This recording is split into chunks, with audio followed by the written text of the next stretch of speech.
नमस्कार। आज की समीक्षा में आपका स्वागत है, आपका बहुत बहुत स्वागत है और मैं हूं आपका पीसी सिंह। आज की चर्चा एक बार फिर से गुजरात चुनाव के ऊपर में। यह कहा जाता है कि मोदी है तो सब कुछ मुमकिन है और यह कुछ गलत नहीं कहा जा रहा है, लेकिन क्या इस बार भी गुजरात में मोदी तो हैं क्या, लेकिन इस बार भी गुजरात के चुनाव में मुमकिन हो जाएगा? और अगर मुमकिन है गुजरात का चुनाव तो फिर प्रधानमंत्री नरेंद्र मोदी डिफेंसिव पोस्चर में अपने ही घर में क्यों दिखाई पड़ रहे हैं? क्या बात है कि वो बार बार गुजरात की अस्मिता का सवाल उठा रहे हैं और जिन सभाओं में वो जा रहे हैं वो ये कह रहे हैं कि मैंने गुजरात के लिए किया है, मैंने गुजरात के लिए किया है। और तो और उन्होंने कल एक कार्यक्रम में उन्होंने साफ कहा, पहले तो बीजेपी इस बात को बोल रही थी लेकिन प्रधानमंत्री ने भी कहा, और खास करके मेधा पाटेकर के ऊपर कटाक्ष करते हुए उन्होंने कहा, अब बेसिकली उनका आक्रमण, उनका जो वार था वो राहुल गांधी के ऊपर में था। उन्होंने कहा कि जिस शख्सियत ने गुजरात में नर्मदा डैम के निर्माण के लिए विरोध में काम किया, जो गुजरात के प्रगति के विरोध में काम किया, उसके कंधे पर हाथ रख करके मैंने उनका साथ राहुल गांधी चल रहे हैं। ये बात ये आने वाला समय बताएगा। मेधा पाटेकर का नर्मदा बचाओ आंदोलन जो है वो अपनी सफलता नहीं पा पाया, वो वहां का डैम बन चुका है और ये इसको हम लोग सब जानते हैं, लेकिन ये आने वाला भविष्य तय करेगा कि मेधा पाटेकर किस तरह की शख्सियत हैं। अगर मेधा पाटेकर का आकलन नर्मदा बचाओ आंदोलन से या वहां के डैम से कदापि नहीं किया जाना चाहिए। मेधा पाटेकर तो एक आंदोलन का नाम है और अगर ऐसा है तो फिर जो अभी पर्यावरण के ऊपर में अभी जो मीटिंग समाप्त हुई है उसके ऊपर में इस तरह के जो फैसले आ रहे हैं, पूरे दुनिया में एक माहौल बन रहा है। तो जो ये तो खैर अलग बात है, मैं सिर्फ गुजरात की बात करूंगा। मैं ये एक बार और एक चीज के बारे में बताने का कोशिश कर रहा हूं कि ठीक है नरेंद्र मोदी हैं तो मुश्किल तो है, आप कोई भी शख्स चाहे कितना बड़ा एनालिसिस्ट हो, चाहे कोई भी हो, वो बीजेपी जब तक चुनाव का नतीजा निकल नहीं जा सकता है, किसी दम के साथ कोई नहीं कह सकता है कि बीजेपी की वहां पर क्या स्थिति होगी। मैं ये नहीं कह रहा हूं कि बीजेपी चुनाव हार जाएगी या कोई दूसरी पार्टी चुनाव जीत जाएगी।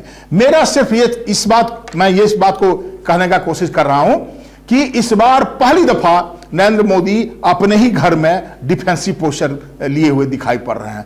वो बार बार गुजरात के मुद्दों को उठा रहे हैं। वो बार बार, वो नरेंद्र मोदी याद कीजिए जिन्होंने इतिहास कायम किया था 2014 में, उन्होंने जब उनके बारे में बात आई तो वो बड़ौदा से भी चुनाव लड़े और बनारस से भी चुनाव लड़ने का फैसला किया। और बनारस में चुनाव लड़ने का फैसला करने के पीछे और कोई मकसद नहीं था, मकसद सिर्फ इसलिए था कि उनका एक ऑल इंडिया कैरेक्टर, उस समय तक तो सिर्फ मुख्यमंत्री थे, लेकिन उन्होंने बनारस पर चुनाव लड़ने का फैसला लेकर के वो रिस्क टेकिंग तो था। उस जमाने में बहुत सारे लोग कह रहे थे कि बनारस में गंगा जमनी तहजीब की धरती है, वो कतई बीजेपी को बर्दाश्त नहीं करेगी। लेकिन नरेंद्र मोदी में, और ये कहा जाता है अगर आपको चुनाव में लड़ना है, जीतना है, अगर आपको वार में जीतना है तो रिस्क तो लेना ही पड़ता है। ये इसलिए इसलिए दुनिया उनकी लोहा मानती है नरेंद्र मोदी की। और आज भी किसी निष्कर्ष पे पहुंचे ये नहीं कहा सकता कि बीजेपी का हालत खास्ता है गुजरात में। लेकिन जो मेरा सवाल है इसको आप लोग याद रखिएगा, 7 तारीख को जो चुनाव आता है, पहला निष्कर्ष तो ये कि क्यों मैं जो सवाल पूछ रहा हूं कि प्रधानमंत्री नरेंद्र मोदी आज पहली दफा गुजरात में अपने ही घर में डिफेंसिंग मोड में हैं, और इसलिए कि वो इसके पहले हमेशा आज 6 दिन आएंगे इस तरह का नारा आज वो कह रहे हैं। और वो घिसा फीटा जो मैं देख रहा हूं कई जगह से टीवी, मैं भी कोई अपनी मनगढ़ंत बात नहीं कर रहा हूं, मैं भी देख रहा हूं वहां के जो लोकल टीवी पर क्या बात हो रही है, वहां के लोगों से मेरी बात हो रही है, जो और भी लोग जो इस क्षेत्र में काम कर रहे हैं उनसे भी मेरी बात हो रही। मेरा पहला सवाल। दूसरा सवाल, जो आज कई हलकों में इस बात को कहा जा रहा है कि अरविंद केजरीवाल 3rd पोजीशन पे आएंगे, इसलिए कहा जा रहा है कि अरविंद केजरीवाल के पास कोई कैडर नहीं है, उनका कोई ऐसी पार्टी नहीं है कांग्रेस की तरह जो घर गांव में कहां अरविंद केजरीवाल की बात, कैडर की बात, ये तो पुरानी बात हो गई। ये दिल्ली में जब चुनाव आए थे लड़ने के लिए अरविंद केजरीवाल, तो उनके पास कोई कैडर था। और पंजाब में जब उन्होंने सरकार बनाया, कौन सोच रहा था कि पंजाब में वो चुनाव में जीत जाएंगे, सरकार बना लेंगे, वहां पर क्या कैडर था? ये मैं सिर्फ मैं कोई वकालत नहीं कर रहा हूं कि अरविंद केजरीवाल का कि बड़ा वो सरकार बना लेंगे, कोई ये निष्कर्ष नहीं है। मैं सिर्फ ये कह रहा हूं, जो लॉजिक दिया जा रहा है कि इस पार्टी के पास, आम आदमी पार्टी के पास कोई कैडर नहीं है और वो चुनाव नहीं जीत सकती है, इसमें मुझे दम नहीं लगता है। इसलिए दम नहीं लगता है कि हम लोगों ने जो देखा है अपने अतीत में, आप देखकर झांक करके देखिए, आपको पता चलेगा कि कैडर का महत्व होता है, लेकिन जब इश्यूज इमर्ज करता है, जब नेतृत्व करिश्मेटिक लीडर होता है, तो इस तरह की सारी चीजें गौन हो जाती हैं। याद कीजिए ना कि कम्युनिस्ट पार्टी के पास तो इतना कैडर है, लालू यादव जैसा शख्सियत बिहार में आया, सारे वामपंथी आंदोलन के ऊपर एकदम जिसे पानी फेर के चला गया। कितने उदाहरण हैं। जेपी जब आए, उन्होंने पार्टी को एक साथ इकट्ठा किया और इंदिरा गांधी जैसी शख्सियत को पूरा जनता पार्टी हला के चली गई। तो एक बात है इंपॉर्टेंट, इसका ऐसा नहीं है कि मैं कह रहा हूं कि नहीं है इसका इंपॉर्टेंस। और यह भी हो रहा कि इतना देखिए, पिछले कांग्रेस को के बारे में कहा जा रहा है, कांग्रेस तो पार्टी है, इस कांग्रेस को हम धरते से इनकार तो नहीं कर सकते हैं। चुनाव में हारना जीतना, इसका फैसला को लेकर के कांग्रेस का भविष्य का आकलन हम लोग नहीं कर सकते हैं। कांग्रेस के बारे में तो मैं खुद ही कहता हूं कि वो ऐसी धूप है कि यहां से उसको उखाड़ दीजिएगा तो दूसरी जगह पनप जाएगा, हर एक गांव में कांग्रेस। लेकिन जिस बात की मैं चर्चा कर रहा हूं, गुजरात का चुनाव, ये बहुत ही महत्वपूर्ण चुनाव है और ये एक तरह का सेमीफाइनल है 2024 का। इसीलिए प्रधानमंत्री नरेंद्र मोदी वो एक भी, जो कहते हैं कि नो स्टोन अटर्न, किसी भी तरह का कसर नहीं छोड़ना चाह रहे हैं, इसलिए वो बार बार गुजरात में रह करके इन मुद्दों को उठा रहे हैं। और नरेंद्र मोदी के स्ट्रेटजी का तो कोई मिसाल नहीं है। बिहार में कल घटना घटी, मुख्यमंत्री नीतीश कुमार का स्टेटमेंट बाद में आया, लेकिन नरेंद्र मोदी का ट्वीट पहले आ गया कि जहां पर यह घटना घटी है, जहां पर बहुत सारे लोग मारे गए हैं, वहां के जो उनके फैमिली वाले लोग हैं, जो विक्टिम हैं, उनके परिवार को 2 लाख रुपए इमीडिएटली किया, चूंकि उनको बिहार 2024 का चुनाव उनके सामने है। तो ये बहुत सारे मुद्दे हैं। और एक चीज और है, इसलिए मैं कह रहा हूं कि अगर क्या इस बार भी मोदी तो है, लेकिन क्या इस बार भी मुमकिन है, इसलिए कह रहा हूं कि आप ये इस बात को भी जान लीजिए कि गुजरात में मोदी भी है, लेकिन मोरबी भी है।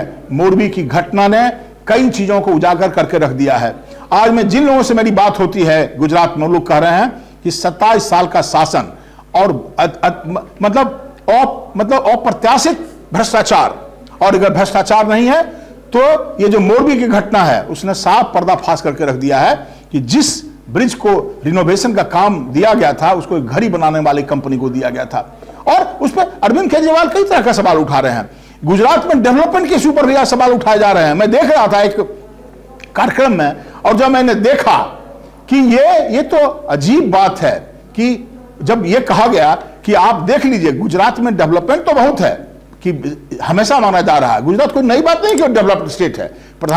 ये जो नरेंद्र मोदी बाद में बने मुख्यमंत्री, उसके पहले भी जो गुजरात में जो डेवलपमेंट का जो मोड था वो काफी अच्छा था। गुजरात कोई कभी पिछड़ा हुआ स्टेट नहीं रहा, लेकिन डेवलपमेंट का स्वरूप कैसा है, उसका जो उसकी प्रकृति कैसी है, इसको आपको देखना पड़ेगा। आज जब मैं देखा तो मुझे आश्चर्य हुआ कि गुजरात को अगर आप कंपेयर करेंगे ह्यूमन डेवलपमेंट इंडेक्स को लेकर के, तो आपको पता चलेगा कि गुजरात में ह्यूमन डेवलपमेंट, जिसको कि एसडीआई कहते हैं, जो अमर सेन और एक पाकिस्तानी इकोनॉमिस्ट उनके जो फ्रेंड थे उन्होंने किया था, कि जिसमें कि मिला जुला के किया जाता है, तो ह्यूमन डेवलप इंडेक्स के आधार पे मतलब ऊपर के टॉप 10 स्टेट्स में भी गुजरात कहीं नहीं है। और मैंने सुना ही नहीं टेलीविजन, मैंने चेक करके भी देखा है। तो यही कारण, जब वो बात पता चला कि ह्यूमन इंडेक्स में, डेवलपमेंट इंडेक्स में वहां के इकोनॉमिक स्थिति का जायजा लिया जाता है, वहां के स्वास्थ्य की सुविधाओं का जायजा लिया जाता है, वहां पर लिटरेसी रेट का जायजा लिया जाता है। जब हम लोग यूनिवर्सिटी में पढ़ रहे थे, जवाहरलाल यूनिवर्सिटी में, तो सारे प्रदेश से लोग आते थे, बिहार से, उड़ीसा से, इवन हरियाणा से, पंजाब से भी इक्का दुक्का, लेकिन मुझे गुजरात का कोई स्टूडेंट आज तक दिखाई, मुझे तो याद नहीं पड़ रहा है।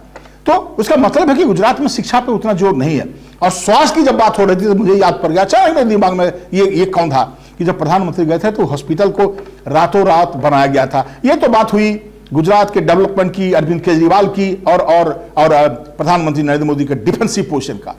राहुल गांधी का ये इससे पता नहीं चलता कि राहुल गांधी ने वहां जाने का फैसला नहीं किया, ये अरविंद केजरीवाल के पक्ष में जा रहा है।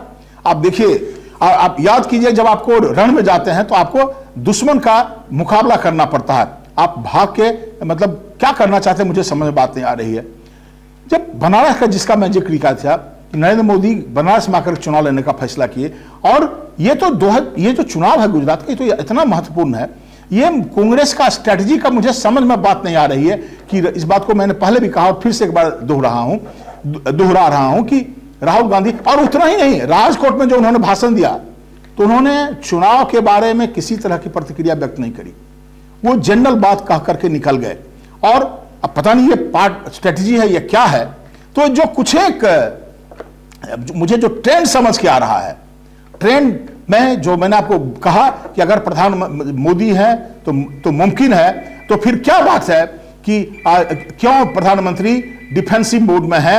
और प्रधानमंत्री जो है सो इसलिए डिफेंसिव मोड में लग रहा है कि मैंने कहा कि जो मोरबी की घटना घटी और कई तरह के बात सामने आ रहे हैं। प्रधानमंत्री इसलिए थोड़ा सशंकित लग रहे हैं गुजरात में।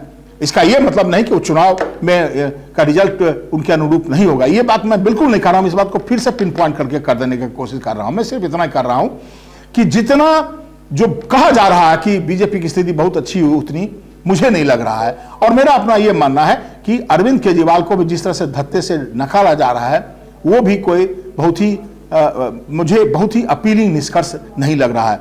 जहां तक कांग्रेस का सवाल है, राहुल गांधी यंग है, राहुल गांधी के पास अभी टाइम है। ये 2024 का चुनाव हो सकता है। राहुल गांधी का उम्र क्या है? प्रधानमंत्री आप देख लीजिए, एक राजीव गांधी को उठा करके देख लीजिए, जो अप्रत्याशित सर्कमस्टांसेज में जो 42 साल की उम्र में सबसे यंगेस्ट प्राइम मिनिस्टर बने थे। कोई भी प्रधानमंत्री इस उम्र में, इसलिए राहुल गांधी का हो सकता है कांग्रेस का जो स्ट्रेटजी हो, इन द लॉन्ग रन का स्ट्रेटजी हो कि आप लड़िए, अभी मैदान में लड़िएगा। जो कहता है रेस में जो घोड़ा जाता है, तो जो स्मार्ट प्लेयर होता है कहता है अच्छा ठीक है 2 राउंड आप लगा लो, फिर हम आगे बढ़ेंगे। तो अंतिम बाजी राहुल गांधी। इसलिए जो मेरी जो अपनी छोटी समझ है, मैं सारी मतलब एक इस अपील के साथ कि जो मैं कह रहा हूं वो हो सकता है गलत हो, लेकिन जो मेरी बात में समझ आई, जिसके ऊपर मैं रिएक्ट करना चाहता है, मैं यही सारी कुछ चीजें थी। तो इन्हीं चंद बातों के साथ आज की पूरी जो लंबी कहानी है उसको मैं यहां पर समाप्त करता हूं। और फिर अगली बार जब मिलता हूं तो किसी और मुद्दे पर, तब तक के लिए हमको आप जाने का इजाजत दीजिए। धन्यवाद।